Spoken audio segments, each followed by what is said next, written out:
So how did your well-structured and good relationship with your daughter come to change to be where it's at now? Basically had a loving, committed relationship with my daughter for 6 years, up until she was 6 years old.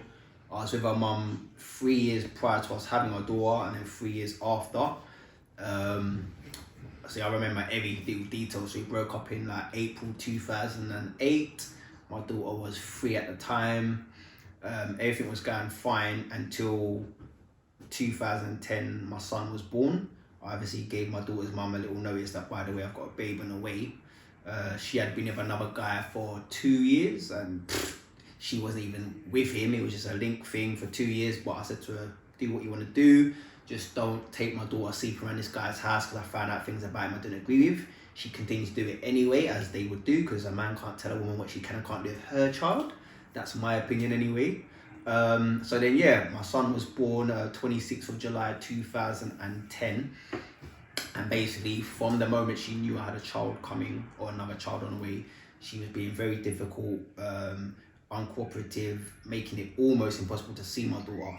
And the moment I actually had my son be born, funny enough, she actually had the audacity to phone me whilst my son's mum was in labour, fully hearing her screaming in the background, said to me, let's get back together and continue being a family. I was like, nah. And don't get me wrong, I'm an honest guy. I wasn't even with my son's mum. She was a girl I was seeing for a year, but it was never a committed relationship. So it wasn't even about my son's mum. But I was just like, the kind of man I am, I know you wouldn't allow me to be a father to both my children. At the time, didn't know if I was having a boy or girl, so I just said, yeah, I want to be a father to this baby as I've been a father to our daughter, and you're not mature nor secure enough to allow me to be with you. And to my, I still love my daughter's mum, have no qualms admitting that at the time. So I said to her, you won't let me be with you and our daughter, and also let me be a father to this baby. So I said, I'd rather be single and be a father to both my children. At the time, I guess I was naive. I didn't realise, from her perspective, the way her brain processes things, all she heard is, I'm choosing that baby over her and my daughter, which was never the case, but that's the way she saw it. So pretty much from that moment, she decided, like, yeah, you're not seeing your daughter no more. So yeah, I had my son, was raising him, co-parenting with his mum, still trying to see my daughter. We were still in the same area, still obviously knew what school she was going to, so trying to pick her up from school and stuff. I literally had to pick her up from her nursery, and they would still allow me to pick her up at the time, because they didn't know the deals between me and her mother, separation.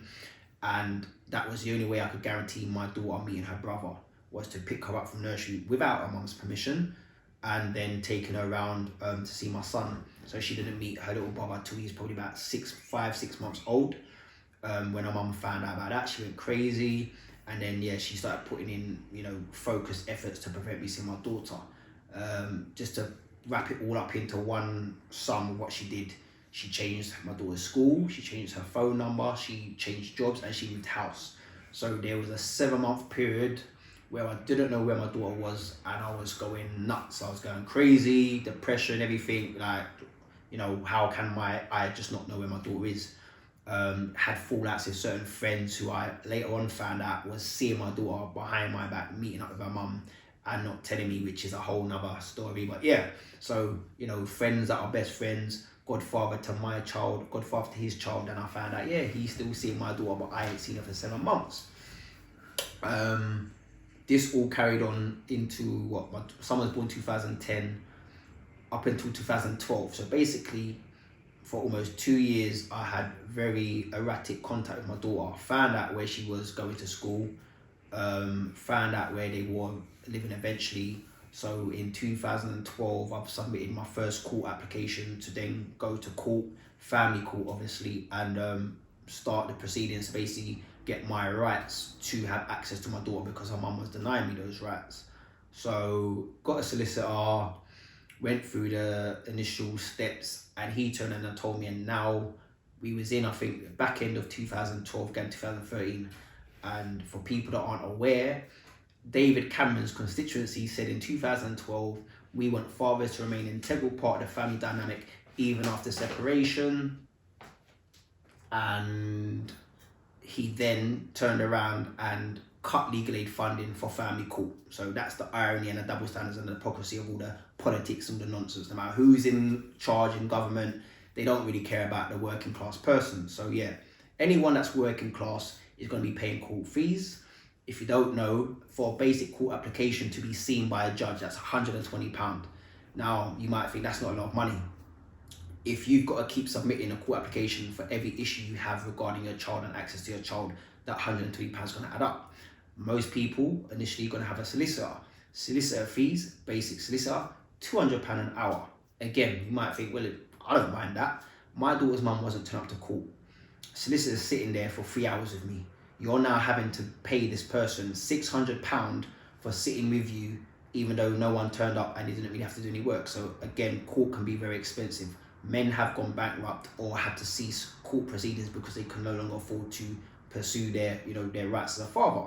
So yeah, I've started court proceedings. My solicitors turned around and he kept it real with me. He said, have to inform you, it's going to take up to 3 months to wait for a response from the courts for your application, and it's very likely it's going to get denied for that's legal aid funding. So I'm applying for legal aid funding, and they said you're probably going to get denied because they pretty much cut funding for legal aid. So if you want to be a roadman, a drug dealer, a killer, you're entitled to solicitor by law. If you're just a hard working class parent, and in my case a father, we're not going to help you pursue court proceedings. So yeah, if either have money or don't have money and probably lose out. So yeah, after about 6 months of waiting, I basically said to my solicitor, I'm no longer require services. While I pursue this on my own, I thought I can get it done faster. Fortunately for me, I had a friend for the family who is a solicitor by their career. So she would give me little, tips and suggestions and advisement on what I need to do. So luckily I had a guidance. Within 6 months, I got a court hearing. So court proceedings for me actually attending court, seeing a judge, started in end of, I think, December 2012. But again, you don't go to court and it's done. You go to court, come back 3 months later, assuming the mum turns up. So I was going to court for a year. I then, after all the stuff that happened in court, and court started with her mum's first statement saying, I did not support her or my daughter emotionally or financially, that I was never there and my daughter didn't know me and we was never together. So she essentially denied our entire 6-year relationship, said my daughter didn't know me, and said I never supported her financially or emotionally. The joke thing, it's not even a joke because obviously it's ridiculous, but what was so bad about this is that I literally had evidence to counter every lie, every story she told. I had bank statements. I had to go and get bank statements from 2007, 8, 9. My daughter was born in 2005.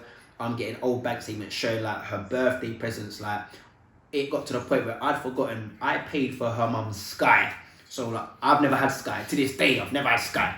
I've got Sky bills on my bank statements. Like, I was paying for, now a man ain't gonna pay for his mother of his child, baby mother's Sky. You're just not gonna do that if she ain't even let you have access to your child. But again, we was together for 6 years, so I was paying for her bills and utilities. So I had all of this proof. I'm a very cheesy father. Back in the day, every phone I got, back in the Nokia days, that's how far we're going back. Every phone I got was for the best camera because I was always recording and filming my daughter. Again, I've got her first ever time at the park, Abbott's Park, Swings. I've got her first ever footsteps outside Romford Shopping Centre. I've got her first birthday, her first time I ever bathed her, everything, all there. I've got a friend who's a videographer to compile a DVD. I actually got a DVD made, a chronological order of all these moments of my daughter from being a newborn baby up until she was, I think, 6, 7 years old, at the park, on the swings, in a uniform, going to, what is it? Not Skelton's Lane Park. One of the parks by Beaumont, basically. But yeah, I've got her at the park saying, oh yes, and I'm like, we'll show mummy after school. Then even on her 6th birthday, 2011, 3 years after I broke up with her mum, we was on a London Eye. So she'd been with another guy for 2 years. We broke up 3 years ago, and we're on the London Eye. My daughters, they're all happy. Now, we're on a capsule for half an hour together. You would have thought we were still a family. Her mum's smiling, we're singing, whatever.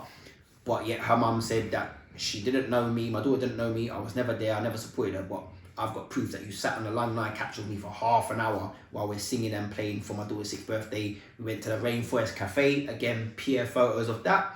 So in court, I'm not laughing, but I'm like, yeah, this is a joke thing. I can prove that I was naive. Like, yeah, look at all this evidence, bank statements, videos, photos.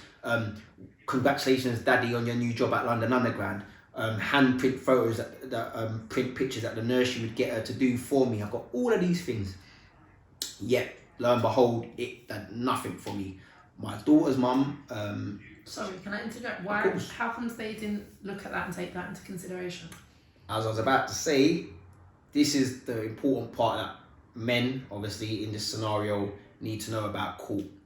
One, honesty ain't gonna get you nowhere if you're going up against someone that's willing to lie.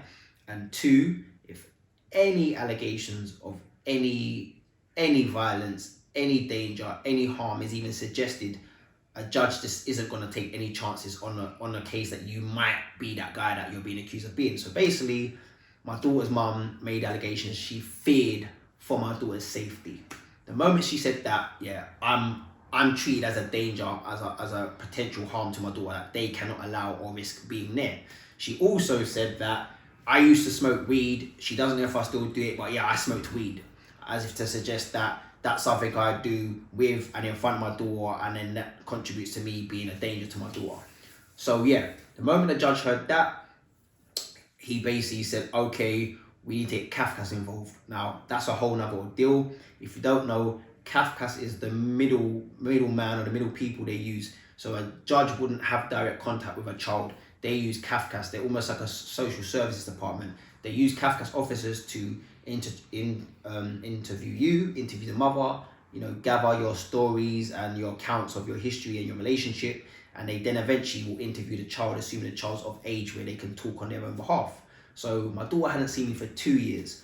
I've given the account that I've been a committed father for 6 years, love my daughter, want to see my daughter, want to resume my contact with my daughter. Her mum's alleged I was never there, my daughter doesn't know me, I never supported her, and that I might be a danger to my daughter. My daughter, having not seen me now for 2 years, from 2008 2010 to into 2012, when my son was born, she hadn't really seen me. So when they finally interviewed my daughter, she said to them, I miss my daddy, I love my daddy, I want to stay at my daddy's like I used to.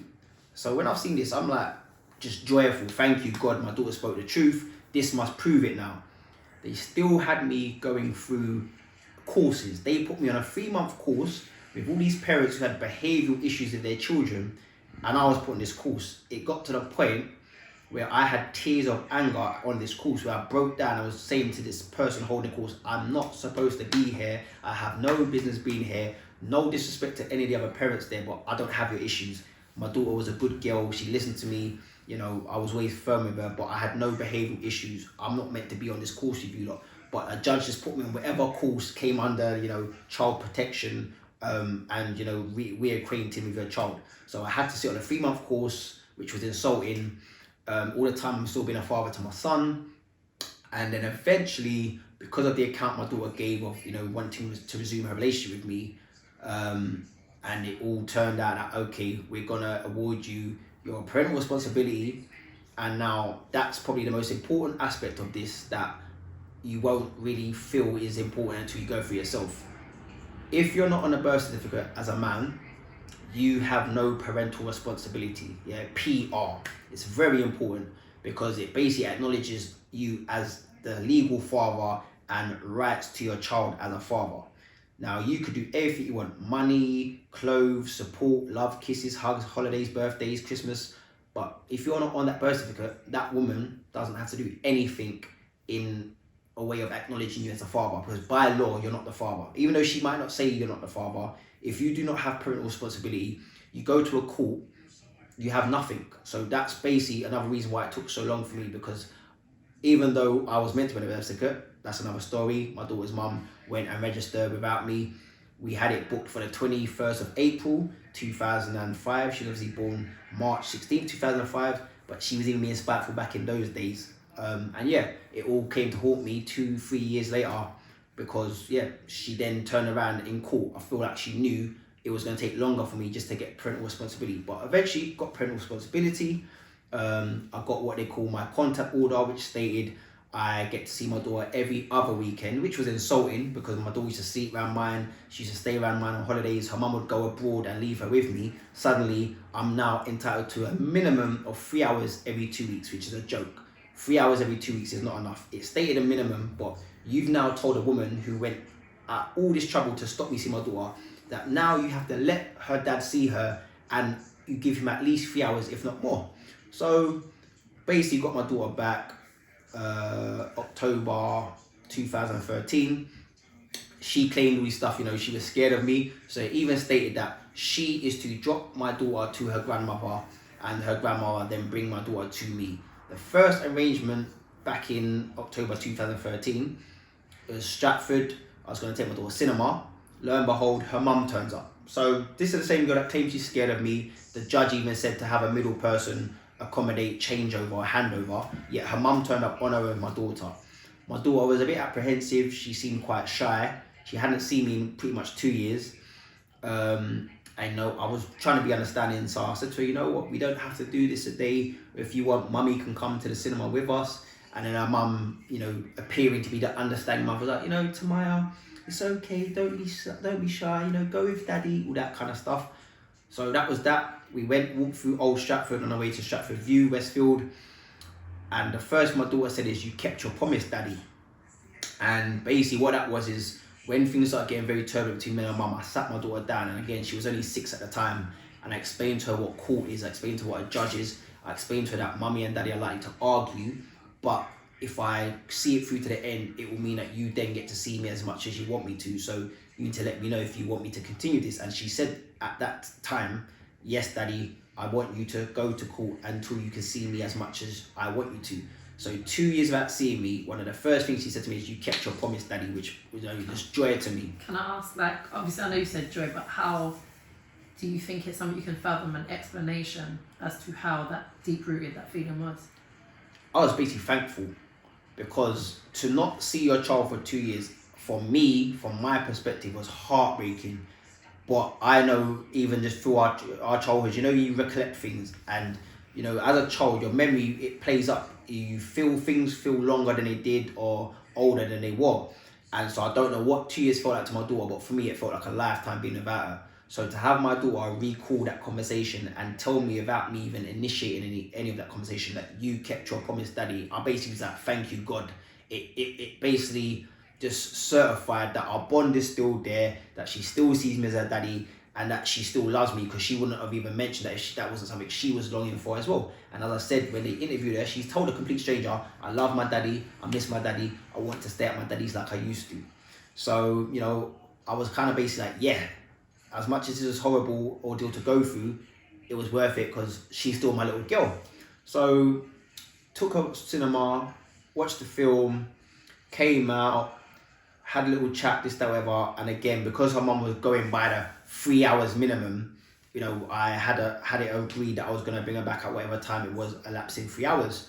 So on the way back to meet her mum by the Old Stratford McDonald's again, my daughter turned around and said to me, Daddy, I don't want to go to grandma's tonight, I want to stay at yours. And I was just shocked, because again, it reiterated that my daughter is still my daughter, she's still daddy's little girl. She just said, after not seeing me for 2 years, I want to stay at yours tonight. So I was just so happy, but I had to kind of calm myself. I said to her, I'm so happy to hear you say that, but at that, mummy's going to be expecting that, and you've told me that you're meant to stay at grandma's tonight. So what we can do, we can still let mummy know that's what you want, but don't worry, at worst, this was approaching, this was October, so we had that October half term come out. I said to her, at worst, if we can't do it today, and I knew that wasn't going to happen because our mum was not going to just be okay with that. I said, I'll have a conversation with mummy and we'll sort out something for the half term because you're off school for the week. So we get back to the meeting spot, meet her mum. She says to her mum, Mummy, I don't want to go around grandma's tonight. I want to stay around daddy's. And I knew her mum. At this time, I was 26, 27.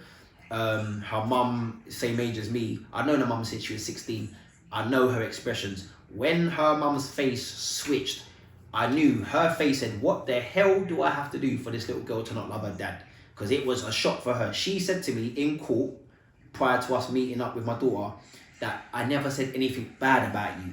And what was ridiculous about that statement was that she expected me to be grateful for that. So what she's saying is, I didn't let you see your daughter, I didn't let your daughter see you, but I never said anything about you. So what you're actually telling me is you literally did not mention me, Dexter, or Daddy, your dad, for 2 straight years. I was like Voldemort, he who should not be named. Like, you can't do that. But that's what she done. She literally went 2 years, my name was absent. And now my name's Dexter, by the way. So for me, I'm like, I know you let her she let her daughter watch EastEnders. Now, I never approved of her watching EastEnders, but her mum let her watch EastEnders. Back in them days, I didn't watch EastEnders for like 10 years, but I definitely remember there was a guy in EastEnders called Dexter. So now I'm thinking like, rah, even that's a comfort. Like, my daughter's watching EastEnders, she must try at least think of her daddy when she hears the name Dexter. But she was not spoken to of her father for 2 straight years. Yet, as soon as she sees me, she's telling me she wants to sleep at my yard. So I'm happy. Let's talk to mummy. Her mum's face just switched when she heard my daughter say that. So I was just kind of smiling. And then she goes, oh, Tamaya, you know, grandma's expecting you. So my daughter turns around. She's 8 years old. She says, but I don't want to go around grandma's, mummy. I want to go around daddy's. It's not the same. And I was just kind of laughing, and I tried to play it down, and I said to her, her mum looked at me, and I just said to her, well, she's right, it's not the same. What I was really saying is, she hasn't seen you for 2 years, she wants to sleep round my yard, let her sleep round my yard. But I couldn't say that because I've gone through court proceedings, and I have to play the whole, jump through the hoops and that to make sure there's no aggression from me, there's no animosity from me, there's no intimidation from me. So, obviously, that weekend, it was a Saturday, my daughter never slept round. I foolishly thought maybe her mum would be open to that idea the following week. A part of the court arrangements, the judge said that I am to give my daughter her own mobile phone so that I can call her on agreed evenings without actually having to phone her mum. I got my daughter a phone, got her the chip, everything. We agreed that Thursdays, 6 p.m, I'll phone my daughter. So I told her mum, let me know about the half term, never heard from her.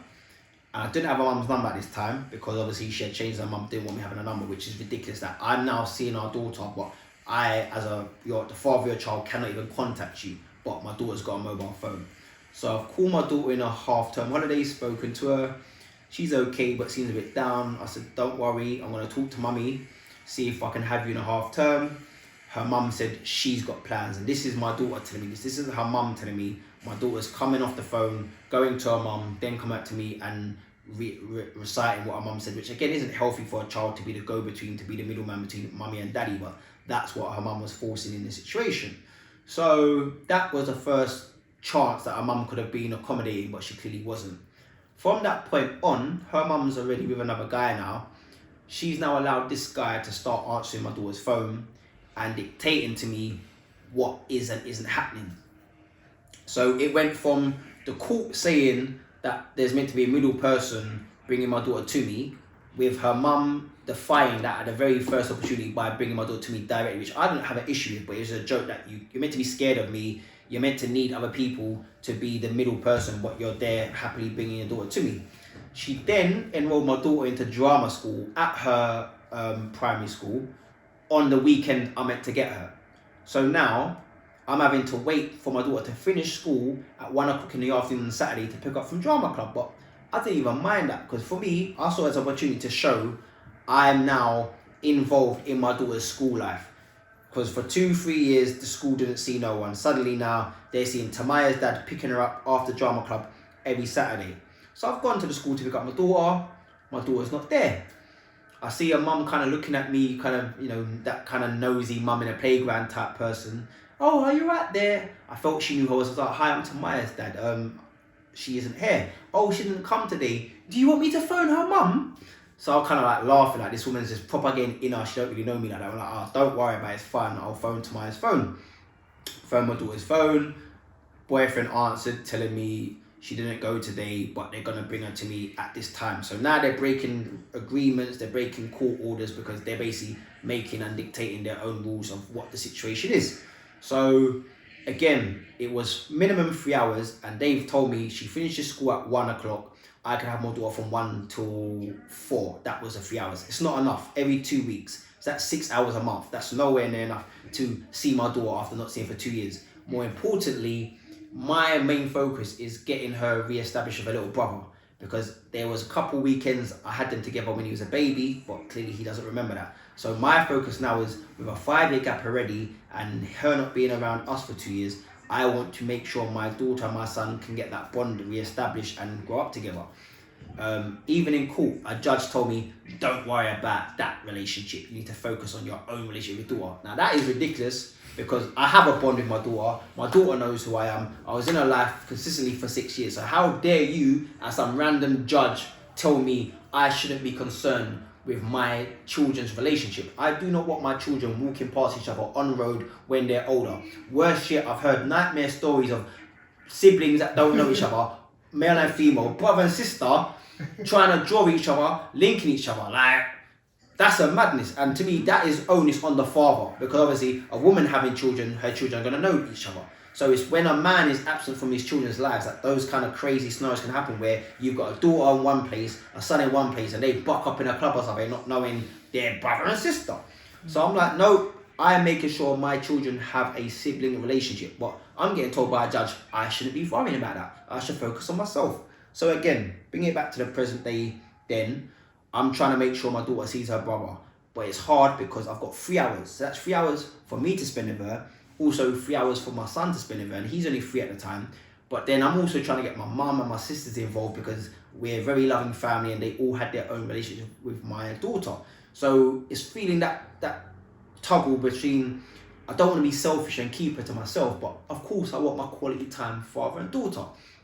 And these people are only allowing me 3 hours. So I'm having to talk to my daughter's mum's boyfriend and essentially ask him permission. Like, yo, do you mind? 3 hours isn't enough. Can I have her till this time, that time? Oh, well, we've got this, we've got that. This went on for a little while. And then eventually, they were so charitable to give me 5 hours. So now, I have my daughter from 1 p.m. to 6 p.m. every other Saturday. Sorry, Listen, answer me, but... I'm trying to understand how it got to a point where you could be having a conversation where you have to even remotely ask the partner of your daughter's mum, although she had problems with you, one, having another child, and two, had so many restrictions, but she had felt that she had free reign. Yeah. And why is it that she couldn't communicate with you, but he could? Because I know her game was to antagonize me. Their narrative is that I'm scary, I'm irresponsible, I was never there for my daughter, and that if I'm allowed to be around, I'm going to do something wrong to her or my daughter, which was never the case. So because I'm not falling for those games, and I'm doing everything I'm supposed to, I had my own siblings, I had arguments with my sisters. Now imagine for grown women to see their brother, who is, a caring, loving father, son, brother, go for all of this, and they know it's because there's this bitch of a female, so I don't know if profanity is allowed, but yeah, she's a bitch. She's a bitch. She's a bitch, like Missy Elliott said. She's a bitch. So yeah, so my sisters have seen this, and they're getting mad with me now, telling me, she always had you under her thumb. She's got you jump through hoops. She got you wrapped around her finger. But I'm saying to them, listen, I don't care about my pride. My ego is not involved. I just want my daughter. I just want to be a dad. So if I have to play the game, hopscotch, skip, rope, everything, I don't care. I'll do it. I'll wear a tutu and spin around. And you're thinking, tutu, when I was little in secondary school and you see them fathers for justice climbing buildings, dressed up as Batman and Robin, you think these white men are mad. Yeah. But they were mad because you get driven mad by the ordeal of just trying to be in your children's life with nothing but good intentions. So henceforth, I was willing to look like an idiot in front of whoever it was watching me to make sure my daughter knew her daddy was there. So I've got my sisters arguing with me, telling me, why are you letting him tell you what you can and can't do? And of course, I know that was to antagonize me. Her mum has introduced him as the person of control, even though he had no control. He wasn't recognized as any legal entity in the situation. But it was all to make me go mad, because of course any man, any father is going to go mad if another man involves himself in what you're trying to do as a father. So again, I'm having to bite my tongue. I'm doing it proper, whether it's a text message or a phone call. Evening, you okay there? Yeah, This guy's acting like an arsehole. I actually knew him from secondary school, which goes to show what kind of person my daughter's mum is, because we all went to the same secondary school. So he was best friends with her ex-boyfriend before me. There you go. So the plot thickens. So he's now running things, basically telling me what time I can and can't get my daughter, playing a game, taking my daughter out for meals, taking her bowling, Stratford, taking her to cinema, taking her to the park. And each time, Daddy, I want to stay around yours. So I said, I understand and I'm trying, but it's very difficult at the moment because my daughter or her mum's boyfriend, they're telling me what her mum's saying. I'm having no direct dialogue with my daughter's mum. So it got to the point where I was trying to almost anticipate their bull by trying to offer solutions, even though I know you can't get a solution from someone that doesn't want to compromise. It's impossible. But I'm still like a fool trying. So I said to them, or my daughter, should I say, I phoned her on Thursday. I meant to phone her. And I said to her, since I'm not able to have you overnight or longer on a Saturday, how about I pick you up from school tomorrow, which is the Friday, and then I'll have you overnight Friday. That way we get all of Friday evening and Saturday, and then I'll still drop you back Saturday 6 p.m. So it's like, yeah. I said, okay, well, like, ask mummy if that's okay. I don't know if my daughter was instructed to do this or she just knew instinctively that this is the situation with her mum. My daughter put me on hold or mute, then spoke to her mum, so I don't get to hear the conversation, then unmutes the phone or unholds the phone and comes back. Mummy said she doesn't know what we're doing yet, so she'll let you know. So I laughed. My daughter then said, and as obviously she's a child, she's naive, she said, but at least she didn't say no, daddy. So I said, Tamaya, the thing is, if your mum doesn't know what you're doing yet, that means she has no plans for you, therefore it should be okay for me to get you. But I feel like by tomorrow, there's probably going to be plans. So came off the phone to my daughter that evening. I messaged the boyfriend and I said to him, good evening. Not sure if he's at the house, and spoke to Tamaya just now, but she's happy for me to pick her up from school and I'll keep her Friday night, have her and drop her back the same time Saturday. Can you let me know?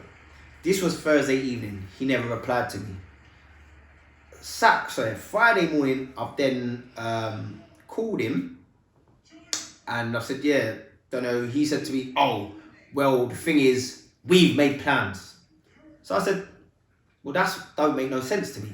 Her mum didn't have no plans yesterday, but now you're telling me you've gone and made plans despite knowing the fact my daughter wanted to stay over mine. He replied to me and her mum both work. We don't get to spend enough time with her. So at this point, I just had to laugh down the phone. I'm like, do you know how ridiculous? I want to say some other words there, but I'm trying to remain, civilized. So I said to him, do you know how ridiculous it sounds? Her father, was denied seeing my daughter for 2 whole years. I'm now getting to see her for 3 hours every 2 weeks. You and her mum who have her, who live with her, feel you don't get to spend enough time with her. Like, imagine how I feel. So he's like, oh, you know what? This is pissing me off. I'm going to work now, but I'll call you. I said, no, don't bother calling me. You've made it very clear. You have no intention of accommodating me and Tamaya's wishes, so don't worry about it. Come off the phone. So, had my daughter for the 5 hours they were so kind enough to give me the same Saturday.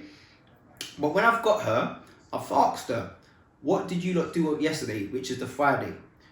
She replied to me without any hesitation, I was on my tablet while Mummy and Ryan were watching a movie. So I said, okay, what movie was that? She said, Source Code. Now I'm a movie guy. Source Code, Jake Gyllenhaal, mash up soldier, legs blown off in some machine to prevent a bomb from blowing up in the past to change the future. It's a 15 certificate. So first of all, you've put an age inappropriate movie on in front of my daughter. Secondly, that's what was more important than letting her sleep around her dad's for the first time after 2 years. Safe. Now I know you definitely don't care. So upon him picking my daughter up from me, I basically said to him, oh, by the way, you're a liar. So he's like, what do you mean? So I basically said to him, Tamaya's already told me you lot didn't do nothing. You sat in watching movies while she was on a tablet. Now, I'm with my son, my nephew, and my sister. We've taken them swimming late in Leisure Lagoon.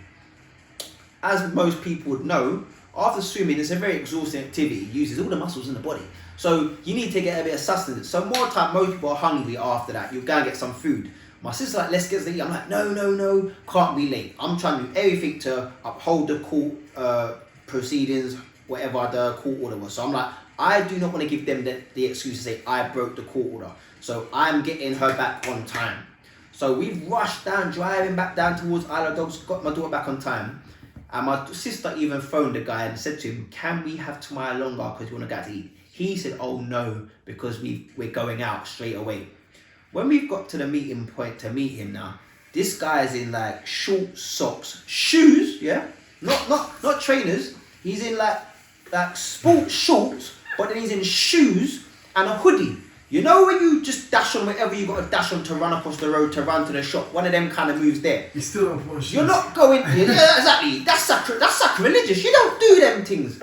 But the point being is, you was not going straight out nowhere. You was going home and all of that. So my old sister going like, look at you, like, what are you talking about? You're not going nowhere. So I've then stood, yeah, you're a liar. What do you mean? Tamaya's already told me you lot didn't go and do nothing. You lot were put in a movie, but you think that's a good enough reason for my daughter not to spend her night with me. He instantly, in that moment, in front of her father and in front of her auntie, he turned to my daughter and said, what? No, we went bowling, innit? We went bowling. You're now allowing me to see that you are, this is in front of her dad, so God knows how you treat mother behind closed doors, but you are trying to intimidate and manipulate my daughter and basically get her to lie to me, but doing it in front of me. So before I could respond, my sister, she's just gone mad. Like, don't talk to my niece like that. Started arguing with him. We get into an argument again. This is in front of my daughter, my son, and my nephew. And I said to him, you know what, like, this is a joke thing, like, you keep trying to antagonize me and threaten me, but you know what? Worst case that happens, I'll bust you, you bust me, then what? So he's put his chin up to me, going like, you can't do me nothing. And I just had to step back and start laughing. I said, at the time, I'm 36 now, I was 28 at the time. I said to him, listen, I'm a father. Like, my kids are here right now. Like, is this what you're really trying to do? Like, this is embarrassing. I said to him, furthermore, where was you when your friends was trying to threaten her mum and rare tear? He got into some nonsense explanation. I said to him, you know what? It doesn't even matter. You're obviously not about this because you're not trying to help the situation. You're trying to make it more difficult. My daughter started crying. So I picked her up and we had a meeting spot at the Isle of McDonald's. So I picked my daughter up and I've gone to walk into McDonald's to console her. This guy's then shouted at me like, where you going? Don't walk off. So I've turned to him and said, like, who are you talking to? So, because you're walking off with her. I said, my daughter's crying. I'm taking away from the situation to calm her down.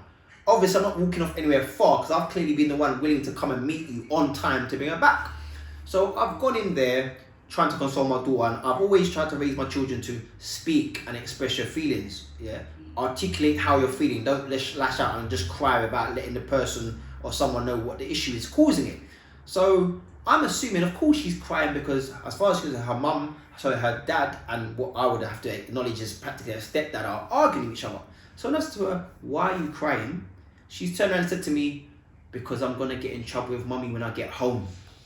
Now, do you understand how horrible a feeling that is as a man to hear your daughter tell you that? Because what that says to me is that there's some type of behaviour going on in that household where my daughter is being blamed for situations. I can imagine her mum speaking to her, oh, because of your dad, because you want to see your dad, me and Ryan are red tear. But for my daughter to see her dad and her mum's partner arguing, and she takes from that, I'm going to get in trouble with my mum when I get home. That is a very worrying thing to hear a child say. So I said to her, listen to me, if your mum says anything to you, tell her to phone me. You've done nothing wrong, and I'm sorry because you should have never been a part of any of this problem. Me and your mum should have sorted it out, but as you can see, I'm having to talk to Ryan because your mum won't answer the phone to me. So take my daughter back to this guy, and again, it's horrible to have to let my daughter now go to the guy who basically was just being intimidating towards my daughter. I've got to now let this guy take my daughter home. I don't know how he's going to talk to my daughter, how he even treats my daughter. I do not know nothing because I didn't get to see her for 2 years. I've not even had them conversations about how is mummy's boyfriend and how do you feel and so forth. So that's that. That was, by then, we're talking about May, the 24th of May, 2014. So this has gone on from 2013 when I got her back. It's only been about, 7 months, and it's not even been 7 like consistent smooth months. It's been 7 months of nonsense and trying. So that was May 2014, the 24th. Called my daughter on the scheduled Thursday, and she said to me, I've wrote a letter for you. So I said, okay. And I said to her, so when am I going to get this letter? And she said, I want to read it to you now. I said, okay, go ahead. And word for word, this is what my daughter said. She said, I didn't like the way you and Ryan were arguing last week. I feel like I'm piggy in the middle, but I can't catch the ball. That broke me, yeah? My daughter said to me, I feel like I'm piggy in the middle, but I can't catch the ball. She then said, and at this time I think she was 9 years old by now, At 9 years old, my daughter turned around and said, I think it will be better for everybody else if I don't see you until I'm older. Now, why is a 9-year-old taking on the responsibility? She said she thinks it will be better for everybody else. Now, everybody else in this situation are adults. Me, her mum, and her mum's boyfriend. They're the only people she could be referring to in regards to, I think it would be better for everybody else if I don't see you until I'm older. So at no point did my daughter say, I don't want to see you. She said she thinks it will be better for everybody else if she doesn't see me until she's older. So this was just a horrible feeling for me. It's just alarm bells, like what's going on in this household? What is her mum and her partner saying to her? Why would my daughter conclude from that that's the only solution in all of this situation is for her to choose not to see her dad? So I basically said to her, let me speak to your mum. And for the first time ever, suddenly when my daughter is telling me she thinks it's better, she doesn't see me until she's older, her mum was willing to speak to me. So I've said to her, are you aware of this letter that Tamara's apparently written that she just told me? She's like, yeah, that's how she feels. I'm like, and you, as a responsible mother, think that's okay. As soon as I said that, she's triggered. Don't try and talk to me like that. Don't try and be condescending. Shouting at me, screaming at me. I'm keeping calm. I said, listen, it's a fact that I'm asking you, do you feel as a responsible mother that that's right, that our daughter is saying these things? All she's focusing is that Tamaya has said she doesn't want to see you until she's older. And I'm trying to say, no, she didn't say she doesn't want to see me. She said she thinks it's better for everybody else if she doesn't see me. But there's literally no way of getting her mum to acknowledge that actual statement. Her mum's version of it is that my daughter's now said she doesn't want to see you. So that's her mum's attitude is, yeah, she doesn't see you, done, so she doesn't need to see you. So in this short argument with her mum on the phone, the boyfriend must have turned up at the house because suddenly he comes on the phone like, yeah, what's going on? Now you gotta imagine, I don't want to talk to this guy, you're an idiot, you got no respect and you probably don't treat my daughter right. But now he's come on the phone like he's the person in charge of the situation. So I've said to him, don't know if you've been informed, but Tamaya's basically turned around and said this, that. His take on it was, well, you know, Tamaya's an intelligent child and I feel like she's old enough to make that decision. I'm like, what's going on here? How do you not feel this is okay that a child feels she needs to be responsible enough to say, for your lot's sake, I will not see my dad until I'm older, but you lot can't even hear what she's saying. You're changing it into, yeah, she doesn't want to see you.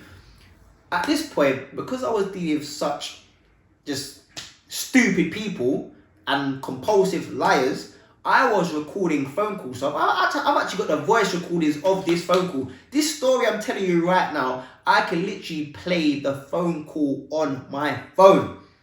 So we're going back and forth in this phone argument now. And there's just no way of... I told you before, people that are not willing to compromise will never try to seek a solution. Because they don't want me to have my daughter as much as my daughter wants. They just want to cut me out altogether. So as far as they're concerned, this is now going in the direction they want it to go to. Even though my daughter's saying it's for their sake, she doesn't want to see me until she's older. So back and forth. I said to him, can I finish talking to Tamaya? So I got back on the phone to my daughter. She's told me that they're apparently going to Disney World or Disneyland Paris. So I think that meaning that I wasn't going to see her my following weekend or something. So that's fine. Okay, we'll enjoy Disneyland. You know, I'll talk to you when you get back. Said I love you. Said I love you. That was that. That was basically the last time I saw my daughter. Yeah.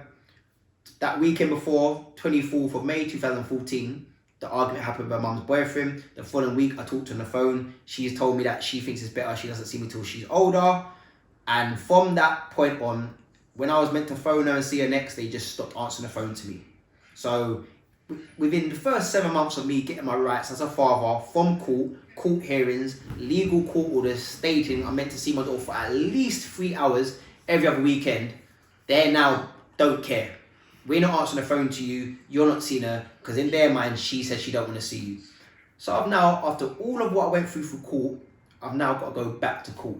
So I've now got to make another court application, start a whole new application at court. Even though I've got my rights now, I'm meant to be seeing my daughter, I've now got to go back to court just to say to the judge, she ain't letting me see my daughter again. As I've said, court don't happen that fast. It ain't like that. You make an application, it might take you 6 months to see a judge. And that's pretty much what happened to me. So it's taken me about 4 or 5 months to get seen by a judge. So I've now not seen my daughter now for 4 or 5 months. Get in front of the judge. tell him my story. He then sets a court date for however many months later that her mum's going to start. I've now not seen my daughter for 9 months now. Her mum turns up to court, says all this nonsense. Then the judge is like, okay, we're going to have a hearing. Months later, my daughter's mum doesn't turn up. She's now pregnant for her partner, and I know her so well, I said to the judge, she's going to blame it on her pregnancy while she didn't turn up to court. This judge says, if that's the case, I'm going to make a court order that she has to provide medical documents, a medical record on behalf from the doctor or a hospital to state any reasons of pregnancy that would interrupt her attending court. Now, women work right up until, you know, whatever part of their pregnancy till they're about to drop their baby, big bellies at work, but her mum can't turn up to court over a pregnancy. So her mum didn't turn up to court for 1.5 years. So you got to imagine now, last time I saw my daughter was 24th of May 2014. It's now been over 1.5 years, going on 2 years. I've not seen my daughter. How long did it take her to have the baby? So there you go. It's an excuse. It's pure excuses. So when her mum finally turns up to court again, there's no medical evidence that the court order stated, the judge stated. So judges aren't even holding her accountable for the things they're saying she needs to be responsible for. And this is another problem about family court. In family court, there are only 3 punishments or outcomes a judge can make. It's a financial fine, mandatory community service, or imprisonment. And this is the problem with family court. Any woman who's got basic knowledge knows a judge is not going to do any of those things to a mother. They're not going to fine you a financial sum because they see that as deprive you of money you need to take care of your child. They're not going to make you do mandatory community service because obviously childcare and you looking after your child. And they're definitely not going to imprison you because that's detrimental to the child's well-being. So essentially, anyone with common sense would have to acknowledge, whether they want to or not, mothers, women are basically untouchable in family court. The system is rigged against the man, against the father. It's a joke. So you can't tell these women this. He has to. It's my story. It's my truth. If you don't like it, watch something else. No. What I'm saying is... This is what's going on in the world. What I'm saying is that... Why is it that there's a high percentage of suicide in men? Mental health in men? Yeah. More time, I promise you, it's related to a man trying to be a father. Because what can you do as a woman to antagonize a man? He could just walk away. Like, let's think about it. The only time a man cannot walk away completely from a woman is only, don't get me wrong, some men don't care about the kids, but it's if he wants to be a father. Doesn't matter whether you like the mother or not. To some extent, you have to communicate and cooperate with your child's mum if you want to be a dad. That's just the way it is. That's the way it is. That's why there is no equality in the world, because there's things that men benefit from and there's things that women benefit from. A man has the luxury of walking out on his family, walking out on his children, doesn't have to be a responsible father. Of course, he can do that if he wants to, but if you've got a man that wants to be a father, he essentially has to ask permission. Can I pick them up?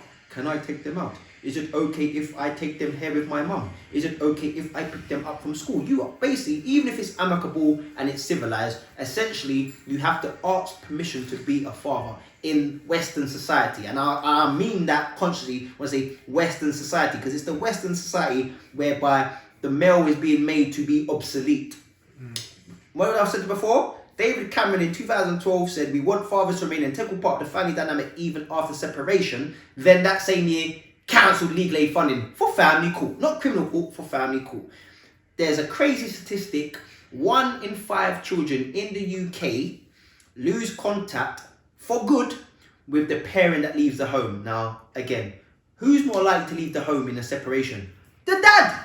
So think of that. In this current time that we live in, 1 in 5 children lose contact with their dad forever, not for a few months, forever, once he leaves the home. And let's be honest, you don't just leave the home, move out and stop being a dad. So we have to accept that more time, that means there's some animosity, there's a volatile relationship with the mother and the father. But it ends up resulting in that man not getting contact back with his children. That's why there's so many dysfunctional adults out here.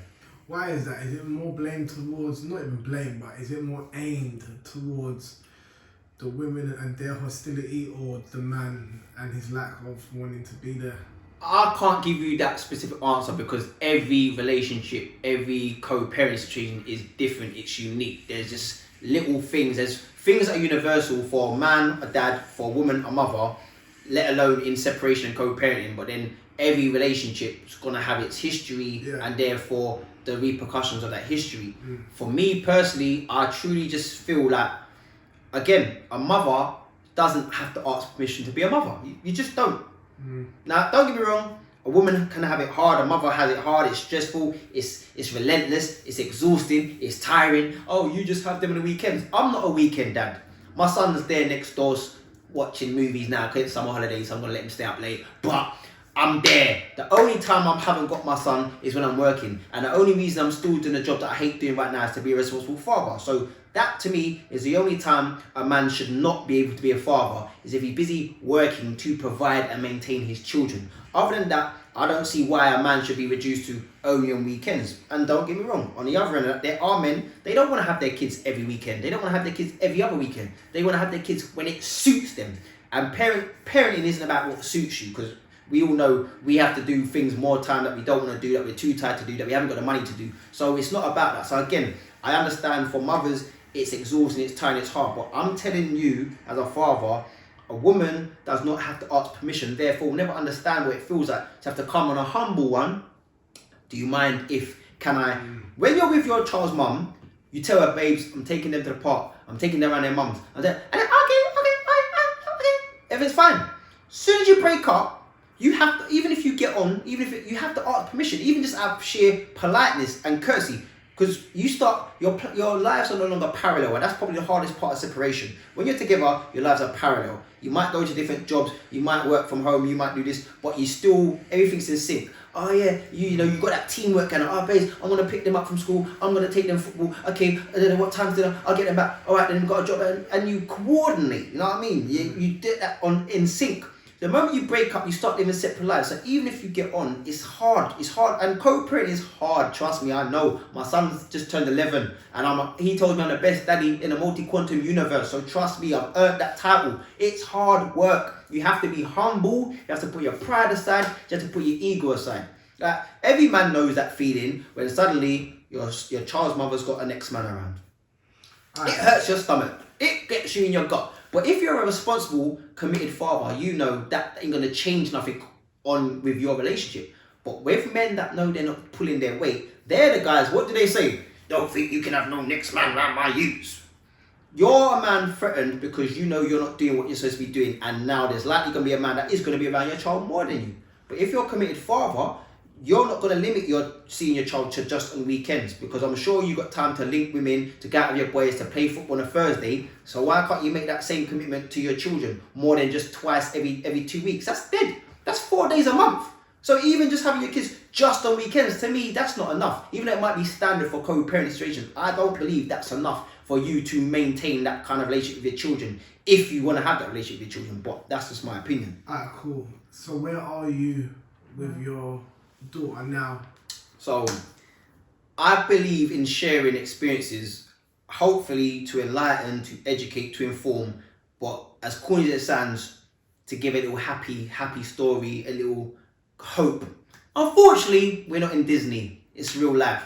Currently, I have no contact with my daughter. She's 16, she just finished secondary school, and this is the effed up irony of it all. The current job I have now in Canary Wharf, I only took because it put me in the vicinity of my daughter. So the last thing that happened in court, I was reduced to going to a visitation centre. So don't forget, I was a committed father, had my daughter, her mum stopped me seeing her, went to court, got my rights, was getting her every other weekend. They stopped me seeing her again. And then the judge then said, because I've now not seen my daughter for another 2 years, I have to go via a contact centre to re-establish my relationship with my daughter. I said to the judge, but when I first got awarded contact, I was having my daughter on my own, unsupervised contact every other weekend. Now you're telling me I have to have supervised contact. This is what the judge said to me. Well, sometimes you have to go backwards to go forward. In the Western world, they're talking like... They don't care about the working class. You see, the thing is, some issues are black and white, as in Caucasian African, Caribbean. Other situations, it's a class war, yeah? This system is there against the working class. They don't care about me being a black man. I'm a working class man. I can't afford to pay £200 for every 2 hours for a solicitor that's gonna have to do nothing because my daughter's mum don't turn up. So I represent myself. Even though I get my rights and I'm given my rights as a father, her mum breaks those orders and they do nothing to her. So I've now been told that I have to accept supervised contact. So I'm now seeing my daughter at a table with a stranger observing us. It's dead. I'm trying to talk to my daughter. She doesn't even want to talk to me. And I've done nothing wrong. But God knows what her mum and her boyfriend has been saying to her, but she's suddenly acting hostile towards me. The last time I went to the contact centre, my daughter refused to come down and see me. They said to me, my daughter told them, I don't know my dad. He's never been there for me. I don't need to see him. Wait a minute. She was 12, you know. She was 12 when she said that. Yet when she was 8 and hadn't seen me since she was 6, she told a stranger, I love my daddy, I miss my daddy, I want to stay at my daddy's like I used to. At 8 years old, after 2 years of no contact, to a stranger. Now at 12 years old, having seen me in between, she then said, I don't know my dad, he's never been there for me, I don't need to see him. Now whose words were those? My daughter's mum's court statement back in 2012. She said in a court order, Dexter's never supported me financially or emotionally, we was never together, Tamaya doesn't know him. Is that coincidental that my daughter has now basically started citing the exact same bars as her mum? Come on, man. That's called manipulation 101. So the problem is, at 12 years old, a court decides your daughter's old enough to communicate how she feels, and we're not going to force her into a situation she's not happy going into. So basically, essentially, sorry, mate, can't be a dad. So yeah, that was the end of that. No contact via the courts with my daughter. So the last thing I could do is I said, all right, I know what school she goes to, I know where she lives, I'm going to take a job in Canary Wharf, just plant myself in that area because I had a cousin that used to see her every now and then in that Canary Wharf area. So now moving like some secret agent, I've gone after finishing a 12-hour shift that night to my daughter's bus stop to basically ambush my daughter on the way to school. That's the lengths I had to go to. So I've got on the same bus as her. Tamaya, she's all shocked to see me. You're right, I'm kind of laughing because this whole situation is crazy. I've not seen my daughter for 2 years and I'm now looking at a big teenager, 14 years old, I believe, 13, 14, on the bus on her own going to school. So I had a quick conversation with her, asked her how she is, told her I love her, asked her if she had a bank account, I want to put money in a bank account. She said she doesn't. I said that's a shame. Just told her I miss her, I love her, and I'm here in Canary Wharf if she ever wants to see me. She got on the train, went to school. That morning, who phones me? The mum's boyfriend. Why am I hearing from the school? Foolishness, nothing constructive, just chatting rubbish, conversation done. That was November 2018. April 2019, Easter holidays, my daughter's 14 years old, she's walking on road on her own about 5 o'clock in the afternoon. I see her, I'm at work. I'm like, Tamaya, Tams. She looks at me, carries on walking.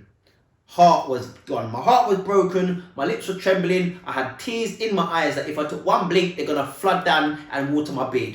I was just like, I was broken because no matter what I went through over all of these years, the whole system, the court thing, her mum, everything, I would have never have believed that when my daughter was old enough to be on road on her own, she would choose to not acknowledge me, but that's exactly what she done. She looked me dead in the eye and just carried on walking that air. And because I was at work, by the time I was able to get out of my duty and catch up with her, she was gone. Whether she speed walked or ran home, she made sure she was not going to talk to me. And that was literally the last interaction I had with my daughter, which was, like I said, 2019 April, and we're now in 2021. She's 16. She's finished secondary school. I don't know how she is. I don't know what kind of person she is, but that's how the story goes.